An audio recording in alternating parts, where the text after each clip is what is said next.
What is going on? Welcome to XCon Media, man, where we subject to talk about anything on this station, man. Appreciate you for tapping in and showing love. Today, we are going to talk about the Atlanta protest. Now, from my understanding, the protest is about a demographic of people do not want this new police station or police training facility built, so they are going above and beyond protesting, vandalizing property, all of this breaking law stuff, people getting hurt, and six people were arrested and charged with a whole lot of vandalization of a whole lot of city and state property. Let's get into the video. Let's check this out. All right.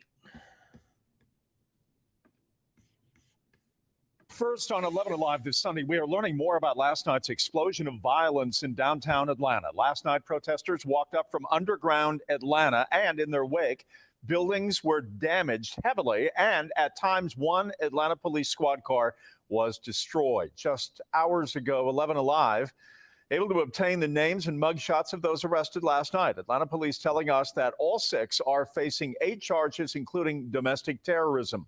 Only one of these 6 is said to be from Georgia, Graham Evat, 20 years old, out of Decatur. Of the remaining 5, they are listed as being from Tennessee, Washington, Nevada, Maine, and Michigan. This morning on the news program Face the Nation, Mayor Dickens addressed last night's activity in downtown Atlanta. And it was peaceful, but there were some individuals within that crowd that meant violence. They had explosives. They burned down a police car. They broke windows at businesses. And so our police department, along with our state and federal partners, took swift action within 2 blocks and brought that situation under control. And the violence stopped, and those 6 individuals were arrested. My friend used to pay a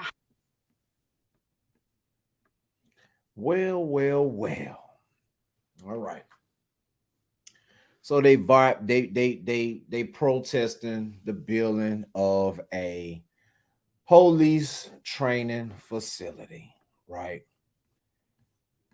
All right.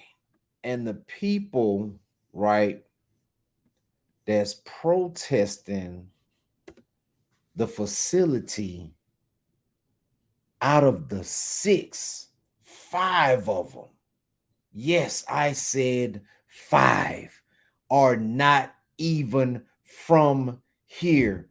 Don't y'all bring y'all ass to our city with this bullshit.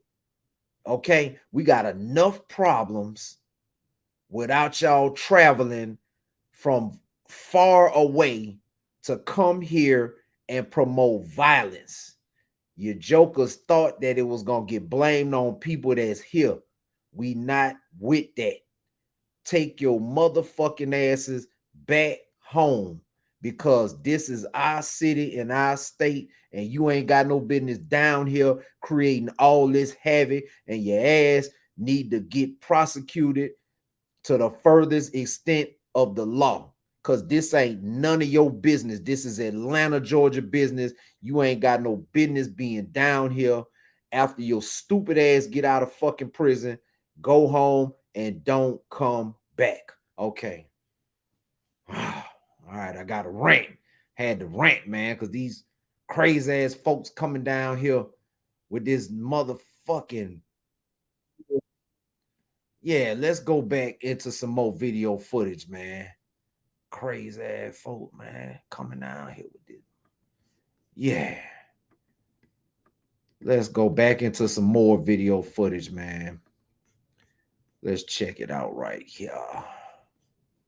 Protests in downtown Atlanta on Saturday. Demonstrators vandalized buildings and lit a police car on fire. The violence followed the killing of an environmental activist during another protest last week, which against the building of a police training facility. Now, authorities claim that activist was shot and killed after shooting and wounding a state trooper yesterday.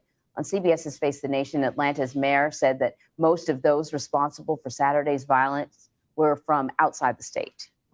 On the facts, Yes. 7 to 13 people have been charged with domestic terrorism. Mm-hmm. Is this terrorism? Is this crime? What is this? Who's behind it? Yeah, I won't go as far as whatever that representative said, but what I will say is that it is a crime. And that's why they've been charged with the crime. And these crimes, Domestic terrorism. And the crimes range from violence to domestic terrorism to assault and battery and some other things.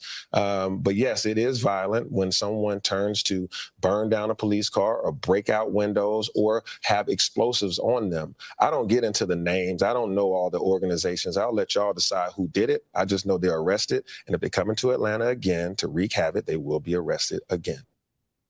Well, so for more on this, we want to bring in Rebecca Scram. She's a reporter for our affiliate in Atlanta. Really good to see you. Can you just remind our audience what led up to the protest on Saturday? Well, you know, it's interesting. We had a situation here in Metro Atlanta where we have a public safety training center that is in the process of being designed and cleared for some land in DeKalb County, which is right outside the city limits of Atlanta. It is owned by the city of Atlanta. It's the site of a former prison farm that has been around for 100 years. It's probably been abandoned for at least 30 years. Some of the buildings had caved in and the trees had grown up around it. And some protesters, some activists, environmental activists moved in basically without authority and began setting up, you know, sort of tree stands, if you will, in the trees to keep them from being cleared, and basically started causing some problems with police in the area. From what we understand, at one point, there was a fire set in that camp, and when the firefighters responded, the fire truck was vandalized. So there was a problem there. There have been arrests in that area, and it's just become a big problem. So last week, state troopers went in to try to clear some of these camps, and that is when a 26-year-old, according to the Georgia Bureau of Investigation, opened fire shooting a state trooper. That state trooper was seriously injured and still hospitalized, from what we understand. At that point, state troopers returned fire, killing this person, and that is what sparked the outrage over the weekend. So Saturday, there was a protest here in downtown Atlanta on the streets, on Peachtree Street, and this happens to be right down the street here is the headquarters of the Atlanta Police Foundation, and that particular building, once the protesters kind of moved through, some of them turned into rioters and started throwing rocks and breaking windows. We understand there was some graffiti on the building. Same with the Wells Fargo here, which we understand Wells Fargo has participated in some of the funding for this new public safety training center. So there were some very targeted acts of vandalism here, and we have 6 people now arrested on charges ranging from domestic terrorism to rioting, to arson. A police patrol cruiser was set on fire during all of this. And so, yeah, that's what we're dealing with. We have those 6 people now in custody facing some pretty serious charges. Wow. All right, Rebecca Schram on the scene for. All right. Number one.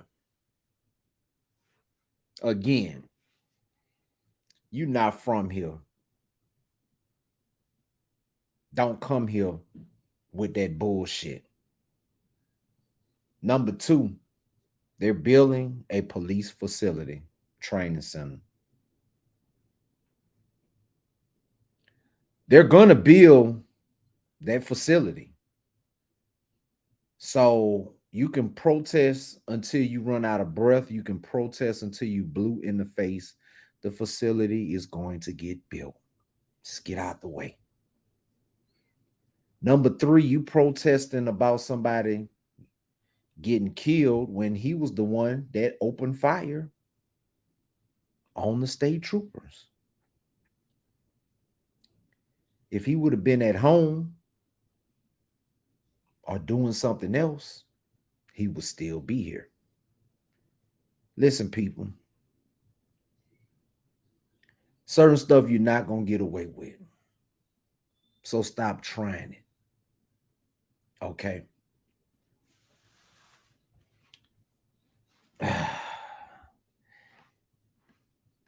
Tell me what you think in the comments, because it's a lot of stuff I could say.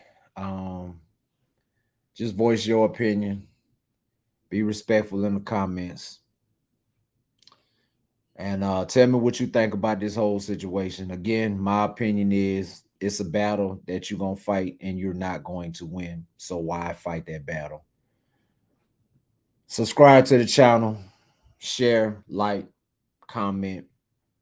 Let's get it.